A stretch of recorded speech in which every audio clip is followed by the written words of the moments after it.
You're listening to the Game On Glio podcast with Shannon Traphagen.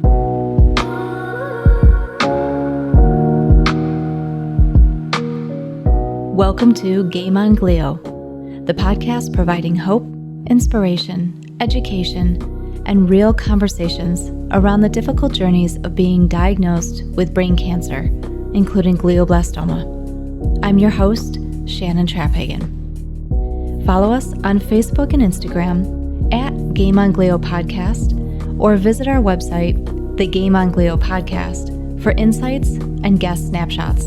If you enjoy our show, please consider writing a review. Also share us with a friend. This podcast is in partnership with Brains for the Cure. Learn more at brainsforthecure.org.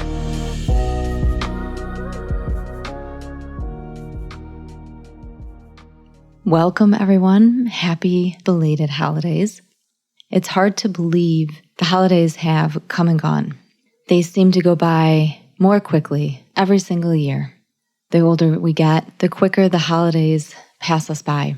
We try so hard to hold on to them, to grab every moment we possibly can. Manufacturers, corporations, businesses start gearing up for Thanksgiving and Christmas right after Halloween, sometimes even before. We want so much to hold on to the feeling, the joy that this season brings us. But it's also a time for remembrance, to remember and memorialize those that we've lost. And that can make the holidays hard to walk through. I know for me, this time of year is especially difficult. Mike and I were married right before Christmas. The Christmas season had always been a season of extreme joy and laughter and love and family, traditions. We embraced it. We took it in. And so to celebrate the season without him is extremely difficult. It's very hard. And like so many of you, it's not always a season we look forward to and want to embrace. It can be full of dread and hardship and heartache. However, as we head into a new year and as we celebrate the passing of this old year, we look back on everything that we've accomplished and everything that we've gone through. And for many of you, it is continuing this fight, continuing this battle with a disease that can be very hard and grueling. For many of you, it is getting through to the next day, getting through to the next year as you remember the one you've lost. What I am slowly starting to learn is that the strength that I have inside of me, the amount of love that I still have for my late husband, the life that he gave me, the shared experiences, the gift of being able to know that I had true love, that it existed, that I had met my soulmate, and even though we don't get to spend forever together, he gave me the biggest Christmas gift I could possibly ever want. The amount of love that he had shown me, the amount of love that was created between us will carry me through to wherever my journey goes next. And so for many of you, hold on to the gifts that were given to you. For those of you that are walking the path, know that there is always inspiration. There is always hope. There is always a corner to be turned and a light to be shone down. There is a downside to the mountain that you climb. It does get easier. So as we roll into a new year, know that there is always inspiration to be had and something or someone to hold on to. I was recently given a Christmas card with an amazingly beautiful poem that I'd like to read for you. Hopefully this is a little bit of inspiration and encouragement that you can hold on to as you start your new year. It's called The Oak Tree. A mighty wind blew night and day. It stole the oak tree's leaves away, then snapped its boughs and pulled its bark until the oak was tired and stark. But still the oak tree held its ground, while other trees fell all around. The weary wind gave up and spoke, "How can you still be standing, oak?" The oak tree said, "I know that you can break each branch of mine in two, carry every leaf away, shake my limbs and make me sway. But I have roots stretched in the earth, growing stronger since my birth. You'll never touch them, for you see, they are the deepest part of me. Until today, I wasn't sure of just how much I could endure. But now I've found, with thanks to you, I'm stronger than I ever knew. That is all of you. That is all of us that are walking this path and on this journey, whether it's grief and loss for whatever reason, whether it's suffering from brain cancer or the caregiver or the family member of someone who is, whether it's a doctor or nurse who's fighting this battle alongside those who are suffering. You are stronger than you ever knew. And a perfect example of that is our guest today, Greg Link. He is a 7-year survivor walking his journey with glioblastoma. He is resilient, he is a positive force of nature, and he has got a beautiful story that should give all of us hope and encouragement and show us just how strong we can all be. He joins us next after a quick word from our partner.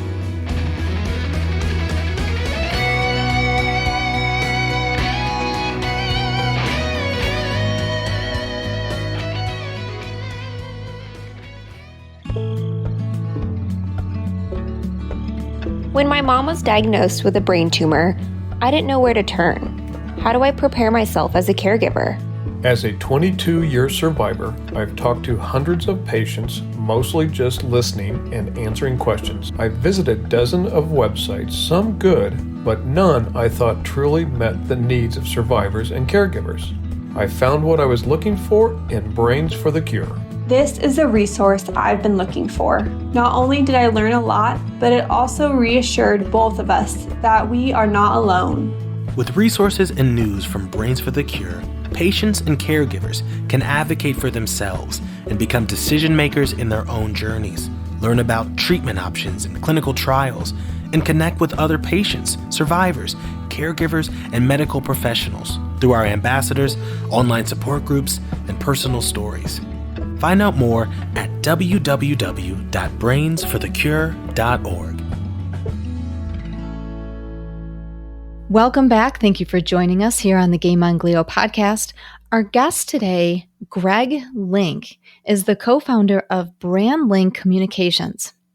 He's spent 20 years as a marketing guru and is a pioneer of influencer marketing, holding an impressive network and clientele of A-list celebrities. However, Greg is also a 7-year GBM survivor, having been diagnosed with glioblastoma in 2014. Greg, thank you so much for joining us today. You're very welcome. I'm so happy to be here. So I know a little bit about this story, but it's really impressive and took me back a little bit. So I want our listeners to actually hear. We know that you were diagnosed in 2014, but I would love for you to kind of tell us how you got diagnosed. Like, how did you stumble across the fact that, I've got a tumor in my brain? Absolutely. So I remember I was with a girl I was dating at the time, and we were driving around in the Hamptons, and I just wasn't feeling normal. I just felt off. And I remember going back to my friend's house in the Hamptons in Southampton. We were swimming, and I have a tendency to just hold my breath and go underwater for a while. And I was in there luckily with a bunch of close friends of mine, and I had been underwater for a while. I was holding my breath, and one of my friends was like, nah, this isn't right. So apparently they saw that I was just, my teeth were clenched. They pulled me out of the pool, and I just remember the ambulance and the fire trucks coming. They were asking me the questions: who's the president? What day is it? Those basic questions. And then they took me to Southampton Hospital.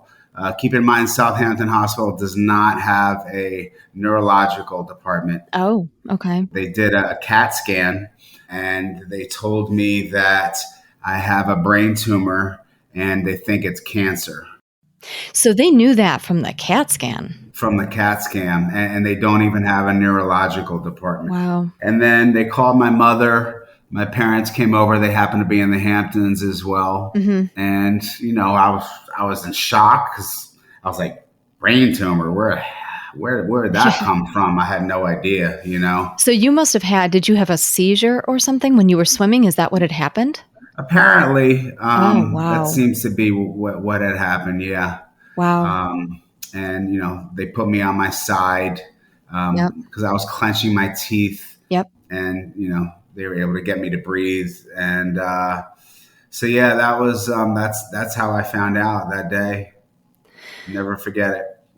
No, it's definitely not a day you forget. It's interesting, when we talk about, there's so many patients, thrivers that I've talked to that have said that the seizure is what really triggered them to find out what was going on with them. And most people don't realize, and I say this as a precursor, if you do notice somebody having a seizure, you mentioned that they put you on your side. And the only reason I bring it up and point it out is because that is so critical when dealing with somebody who's having a seizure, regardless of what it is from or where it's coming from. I have a family member who has a seizure disorder, and I had to go through that with my husband when he was diagnosed. You have to make sure that they're on their side and that they're not swallowing their tongue, and because you don't want them to aspirate. So it's amazing that your friends, your family who were there had the clarity and the wherewithal to make sure that you were appropriately situated and then taken right to the hospital. 100%. If they weren't in the pool with me, I wouldn't be alive today. So now you got diagnosed. What were the next steps? I mean, did you have brain surgery right away, or did you get transferred to another hospital? What was the follow-up protocol? The initial thought was to go to Stony Brook because they had a neurological department, and they said to have the surgery pretty quickly. Mm-hmm. So I remember going to Stony Brook. We took an ambulance over there, and then my mom decided that it'd be a better idea for us to go back to the city. It wasn't something that had to happen immediately. Mm-hmm. So we decided to go back to the city, discuss with some people. And it was interesting. Me and my brother and my mother were like, where do we start? Yeah. I've never heard of this before. So we were like, we wish there was a cancer concierge or someone that can help guide us through this process. Yep. We had the surgery done at Mount Sinai Hospital. Okay. And I was out within 2 days. That's so impressive. It still amazes me to this day. My late husband, Mike, was the same way. He had brain surgery, and literally 36 hours later, he was discharged from the hospital. And it just surprises me at how quickly somebody can recover from such a huge surgery like that. So now you had the surgery, and it sounds like recovery was going pretty well. When you look back on those initial first weeks and the precursor, the seizure that kind of prompted them to find what was going on, when you look back at it now, do you think there were any other symptoms that you didn't really register at the time, but now you're like, yeah, that was probably... Yeah, no, 100%. So there were 3 incidents where I felt that something was off, and I probably should have gone to a doctor or hospital to get it checked out. Mm-hmm. And I obviously regret not doing that. But also at the same time, a few hours later, I felt fine and things were normal. There was one incident where I was driving home, and all of a sudden I just didn't feel right. I didn't feel balanced. So I pulled over. I called a friend of mine, asked her if she can jump in my car because she lived nearby and take me home. And she did that. And then I got home, and then I eventually fell asleep. And then the next day I was fine. The second time I was at the Kentucky Derby doing a big party. Mm-hmm. I just, I felt off. It was interesting. All 3 times I would look at my phone and I would just see like discoloration or imbalance. So it was more of a visual thing. It wasn't an actual seizure at all. Right. I didn't have any seizures. Yep. It was just not normal. Yep. And then the third time, also keep in mind, I also might have been drinking because it was after my party. And then my friends took me home. Right. And then the last time was I was hungover, and I remember going to a spin class. And after the class, I was like, whoa, so I kind of look back and said, for anyone that's listening, I would recommend if you ever have an incident, go get it looked at. It's that important. And that's why I ask these questions, because there's a trend with some early symptoms that tend to get dismissed. but that trend is really prevalent in a lot of the patients that we've spoken to.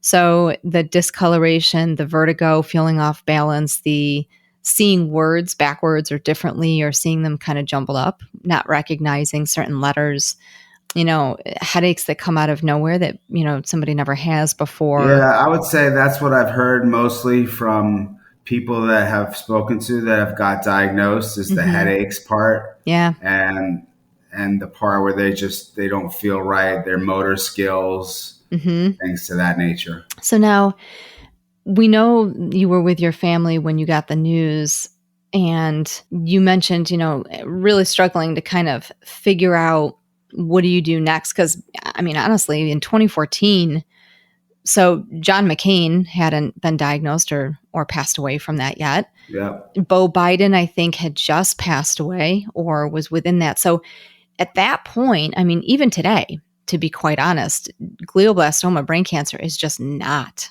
talked about that often. But back then, it was even less. So I can't imagine what was running through your head. Tell us what was going on in your head after you had the brain surgery and kind of knew this is what I have to deal with. So after I had my brain surgery, I was out within 2 days.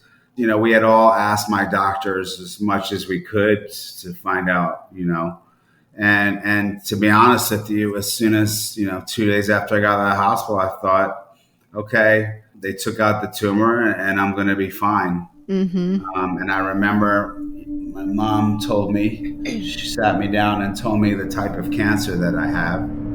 She said it's probably not a good idea to Google it, which I still now pretty much haven't, because a lot of the information is outdated. And none of it's good. Yeah. So I remember that day vividly, her telling me, and I remember I was in New York City, and I remember going down to the boat basin at Riverside Park and just thinking, fuck, I'm going to die. Wow. Yeah, I just remember spending hours down there and just... Now, how old were you at that point? 44. Okay, so you were actually my husband's age when he was diagnosed. Yeah. Yeah. That's God, I can picture it as you're talking about just sitting down there and kind of that's the thought, because to be quite honest, that was the thought that ran through my head when my late husband was diagnosed, and I don't know if it really hit him or not, because he was going through so much. His head was kind of a bit jumbled up at that point, but I remember leaning against the wall in the hospital going, crap, like I don't even know what this means for us. Right. So where was your tumor located? My tumor, luckily, was located at the top of my brain. Oh, okay. So it was the size of a lima bean. And they were easily able to go in. I still have a scar on top of my head, and they were easily able to go in and get it out. So luckily, they were able to get it all out. So it was really near the crown? Is that kind of, wow, that is a very different location. Okay. Yeah, and they usually tell you if there is a recurrence, which there hasn't been, and I don't expect there to be, it usually comes back to the same location. Right. Right. So, wow. So since 2014, so you're saying they went in and they were able to get 100% of it out? Yes. And since 2014, you have not had any recurrences? No. Wow. So I'm curious, did you have to do standard call of treatment, chemo, radiation? We spoke to a bunch of different people, and then we were advised that it's probably the best to do standard chemo and radiation. 6 weeks of radiation and chemo, which is a pill called Temodar. It's not an IV. I wind up taking Temodar for over 2 years. Okay. Because I believe like a few months after they had the surgery, they dissect your tumor and study it. And they learn that my tumor reacts positively to Temodar, interesting, the chemo pill. And they also learn that I have a BRAF mutation. Just to give our listeners a quick indication, so it's actually a gene that provides instructions for making a protein, and it helps transmit chemical signals from outside the cell directly to a cell's nucleus. So it provides a signaling pathway. And apparently you've got that gene, which I can see now why doctors would be happy to know that that existed, because it just means that the targeted therapy and any immunotherapy would respond extremely well. So that's something for other listeners that can be looked into, and you can talk to your doctors about. And that showed up in their biopsy afterward. Correct. So I did 6 weeks of radiation. I did it up at Columbia Presbyterian. Okay. And what we did was we pretty much went through all the different hospitals to find out which one had the right fit. Mm-hmm. And, Columbia Presbyterian is one of the best hospitals and universities in the country. Mm-hmm. So we decided to go up there. So I did 6 weeks. I believe it was like 5 days during the week, off on the weekends. And they created a helmet for me to strap me down so they can target where the tumor was. Yep. And, they were looking to obviously kill the remaining cancer cells or whatever they could by doing that. And I would literally go in there for like 20 minutes a day. That was it. I would actually go under for radiation, maybe 5 minutes. Yep. Yeah. Radiation is, it's a lot. The process is a lot quicker than people realize. Yeah. Did you do any alternative therapies after your treatment was over, or clinical trials that you think may have helped you along the way? I did one clinical trial, and they mentioned that there was a possibility of having like a little bit of fogginess in your eyesight, which did happen. Okay. But literally a couple, right after I started it, I believe is when I got the results of my biopsy, and they said that this clinical trial wasn't necessary. Really? Now, did you ever use Avastin during your course of treatment? No, I never had to. To be honest with you, I've been blessed and lucky to pretty much lead a normal life. Mm-hmm. I've never had a side effect. The only time I had a side effect was I forgot to take my anti-nausea pill the night before I took my Temodar, and I got sick that next morning. But yeah. Other than that, I've been able to lead a totally normal life. It is really impressive. And for the number and the amount of people that are diagnosed with this each year, there are a lot of things that kind of have to fall into place in order to get people past that 16-month mark. 7 years with no recurrences is extremely impressive. What goes through your head when you think about where you are right now, where this all began? And because I'm sure you've heard stories from other patients, you've met other patients that have not beaten the odds. Pretty much what goes in my head is how lucky and blessed I am to be alive. Mm-hmm. I live by the motto, live life to its fullest, and just appreciate every day. Unfortunately, during the pandemic, it's been a struggle for not just me, but for many people, because you're not able to do things that you would normally love to do, like travel around the world and other activities, and being more limited. But I would say a lot of luck. Every time I get an MRI every 3 months now. Wow. Originally, it was every 2 months. So 7 years later, you're still having an MRI every 3 months. Yeah, every 3 months, just because obviously it's a very aggressive form of cancer. They don't have a cure. Right. If there ever is a recurrence, they want to be able to act immediately. So now, when was your most recent MRI? November 18th, the same day I had a big birthday party. Wow, right before Thanksgiving. Yeah. But to be honest with you, now since the pandemic, I go to my doctor out here, Dr. Piro at the Cedar Sinai, as opposed to Columbia Presbyterian, because I don't want, especially during the pandemic, I didn't want to fly back to New York every 3 months or 2 months, So that's what you were doing before. You were flying back and forth to New York for your MRIs.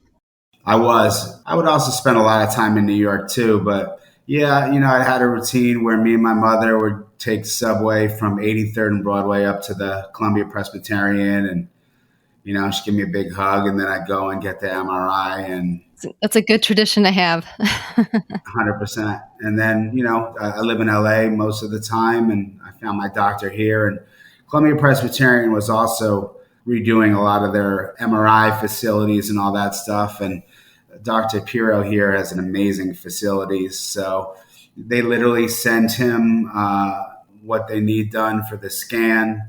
And my doctor's still able to look at the following month's scan and see if there's any changes. If not, he tells me, right there that the MRI is great. Wow. The only negative thing they come to sometimes tell me is that I have sinusitis, where it's Yep. like, congestion. Yeah. But yeah, I mean, I have some dark thoughts leading up to the MRI, but I pretty much go in and, I chant the Buddhist chant, Nam Myange Renge Kyo, and listen to Coldplay on the headphones. And Nice. I'm not scared anymore. I'm not scared if something does happen to me, because I've already gotten 7.5 years now, and I feel very confident. I haven't had any other symptoms. I haven't had anything that's felt abnormal, and if I do, I'm gonna look at it immediately. Right.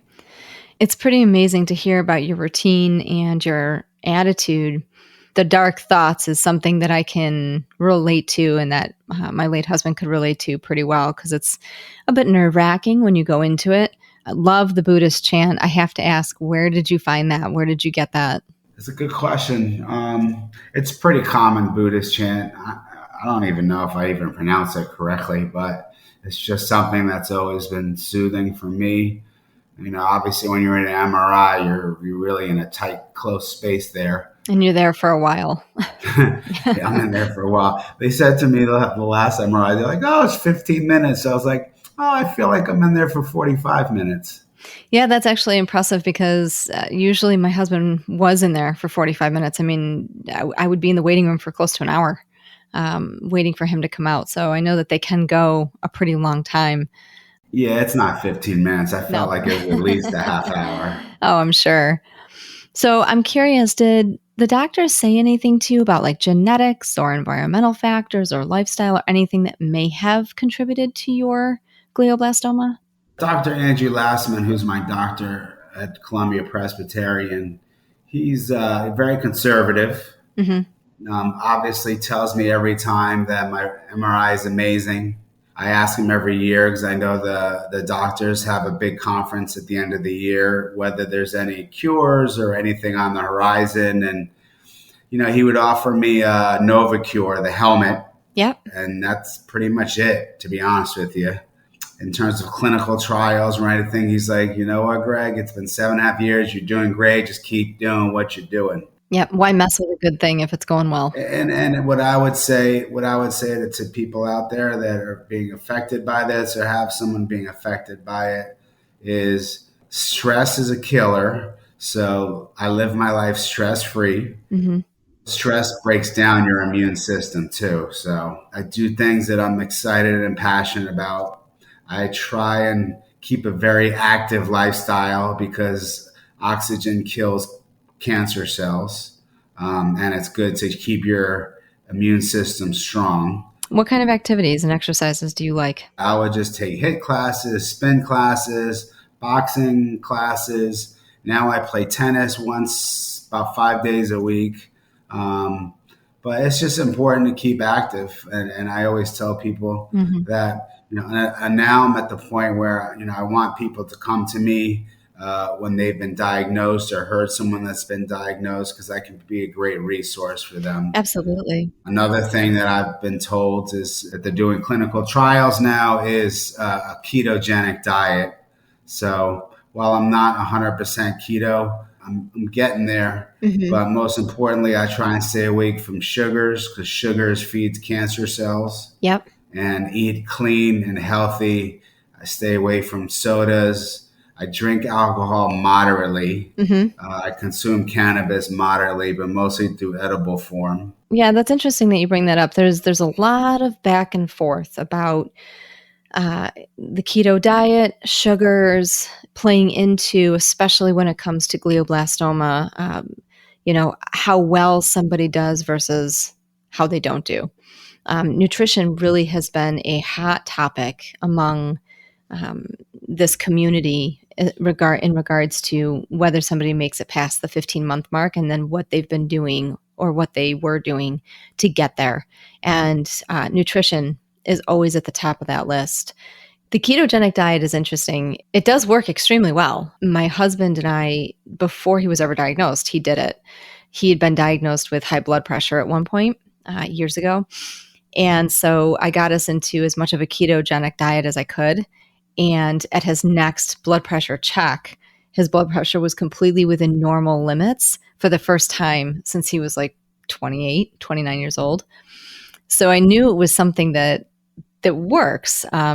It's very hard for me to stick to 100% of a ketogenic diet because it really limits certain things that you intake. And I'm a very petite individual to begin with, but I do actually steer clear of red meat. I try to steer clear of, white flour, white breads, that kind of thing. Yep. But it's interesting that you mentioned that.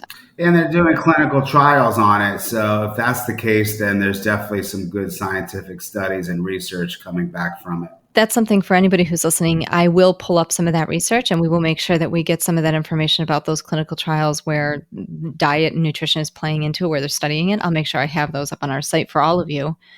I'm curious. So you told us that you were with your girlfriend.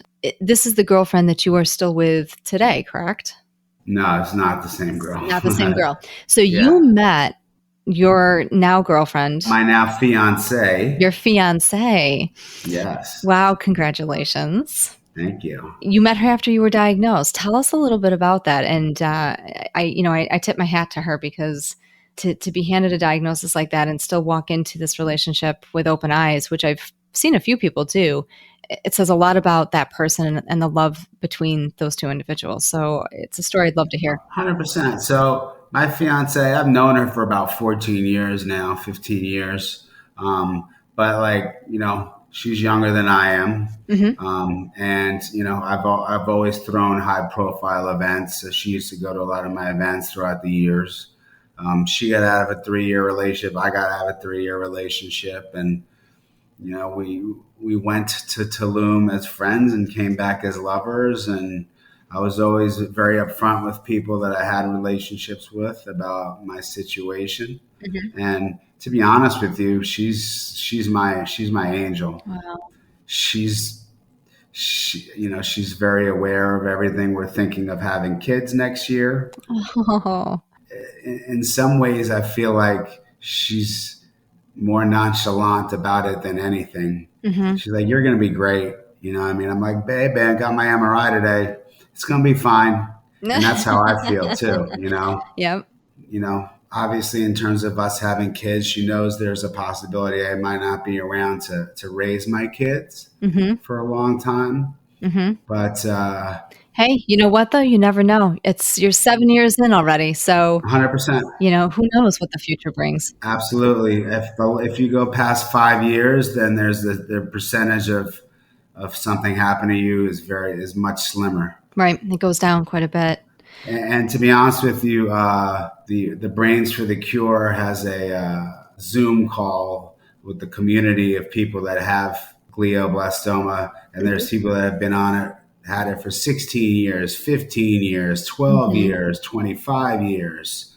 So we're out there. Yes, there are people like that out there. And I think most importantly, you got to think positive. Miracles do happen, and I am a miracle. Yeah. Oh, absolutely. You are.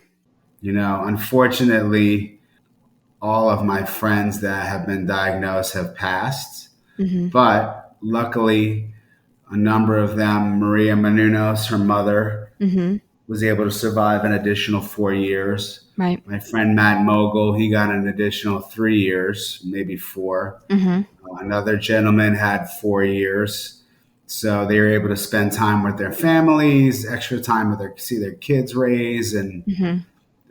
Also, people always remind me, they're like, "Greg, you can get hit by a car walking across the street. So mm-hmm. nothing's definite in life."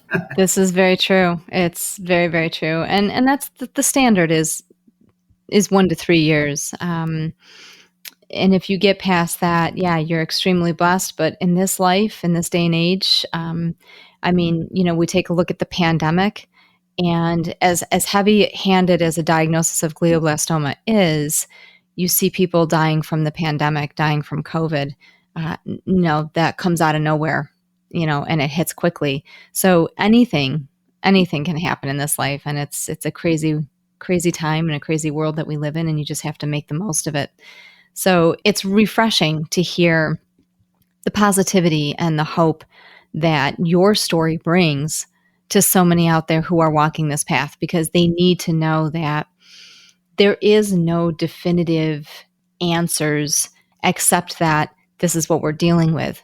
But who knows where it will carry them? And, you look at people like yourself and a few others that I've met that are well past the 5-year mark and doing extremely well. So there's a lot of hope for everybody out there. Yeah, a friend of mine who I recently met, it was very random. I had called him up and he's like, I'm so sorry we didn't connect earlier. I'm in Boston. I just found out my mother has glioblastoma. I was like, well, we obviously met for a reason. His mother so far is doing okay. She had a recurrence. Okay. He's very positive. She's very positive. Mm-hmm. But I had to tell him, when I finally met him in person, that the odds are against her having a long life, mm-hmm. and to spend as much time with her as possible. That could not have been an easy conversation to communicate. Yeah. And she's doing okay. She's hanging in there. She has her ups and downs, but he's been spending as much time with her as possible. Is she in a specific age group? She's probably 50s, late 50s. Okay.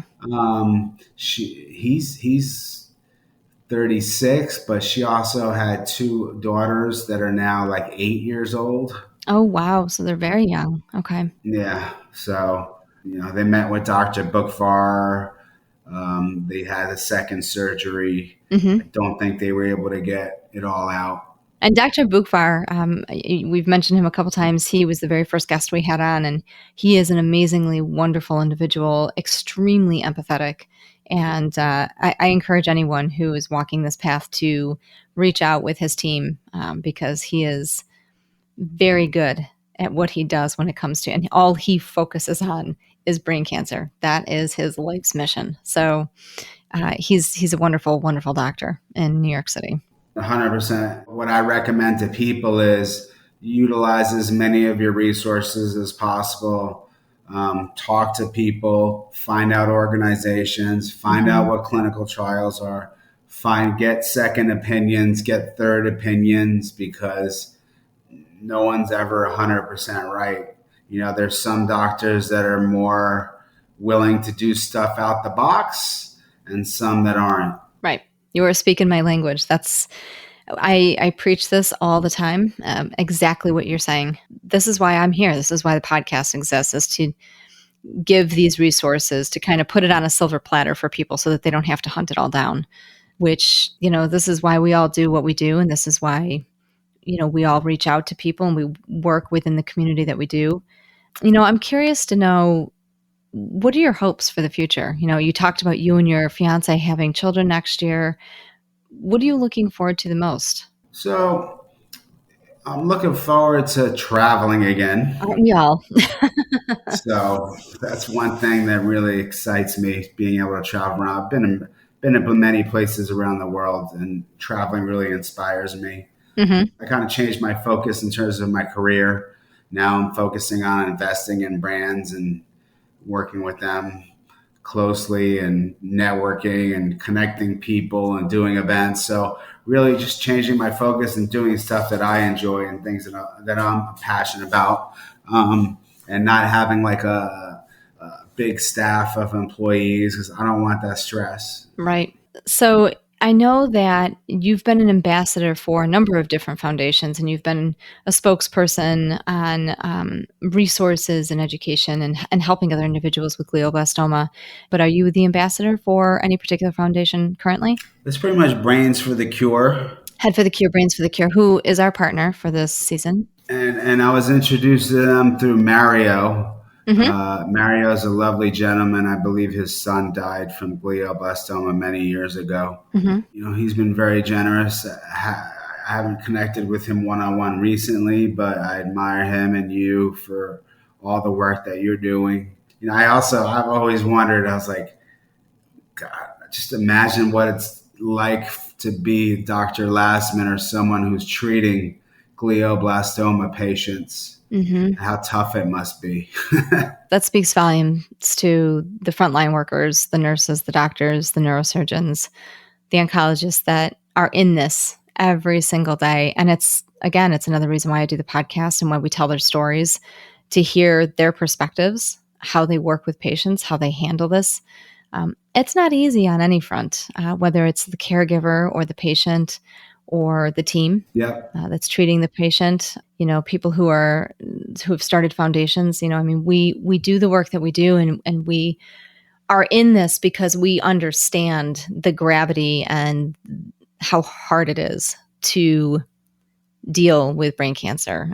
It is a different stroke of the pen compared to some other cancers. And it's a hard path to walk sometimes. I say 10,000 people, they say, get diagnosed every year. It's still an orphan disease. They don't have a cure. They don't put a lot of money behind it. So it's really about organizations and people like you and the doctors that are really doing the necessary research to find a cure. Mm-hmm. I've also been told if they find a cure for brain cancer, there's a good chance they'll find a cure for cancer. Yeah. Yeah. And, you have to look at all of the other cancers the statistics for breast cancer, death rates have gone dramatically down. The statistics for lung cancer, there's just 10 times better treatments out there. They are working their way. And when you look at the clinical trials and some of the new protocols and treatments and vaccines that are coming out for brain cancer, how vast and far above and beyond where they were, even 5, 6, 7 years ago. They're doing so much in the field, and I do feel like it's just a matter of time. So anything that you want to share with anybody who's listening out there, contact information, or do you have an ambassador profile or a story on Brains for the Cure that you'd like to share with anyone? My Instagram is probably the best way to get in touch with me, DMing me. It's @GetLinked, GetLinked. And for me, I'm all about wanting to be a resource for people that want to talk to someone, want some guidance, have a friend that just found out or a family member been diagnosed, because it's always obviously good to have somebody as far as an inspiration, knowing that someone can live a long life with this disease, and there is hope. Absolutely.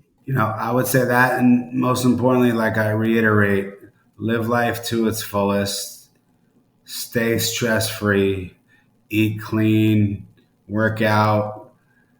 If you feel something's not right, get it looked at immediately. And make sure you have health insurance. Yeah, that's key. That is important. That is very important. So I have one last question, given that, we are into the throes of Christmas. Any favorite Christmas traditions that you and your fiance or you and your family have that you would love to share with listeners? Yeah, so my parents just came to LA for the first time in 2 years since the pandemic. So we were able to spend time with them, and my parents finally met my fiance's parents. So that was very special to me. I am going to get the booster shot. I think it's important for everyone to get the booster shot, especially since our immune system has been compromised. Absolutely. With glio. So I'm going to do that just so I feel more safe. But whatever comes, I'm ready to fight it. I wish everybody's a happy holiday, happy new year, and please reach out to me if you have any questions. I'm excited to continue my journey and hopefully inspire others. Well, you've definitely inspired me, and I'm sure that anybody who's listening will feel the same. Greg, thank you so much for joining us today. It was a pleasure to talk to you, to hear your story. I know I will be talking to you more in the future, and for everybody who's listening, we will be right back.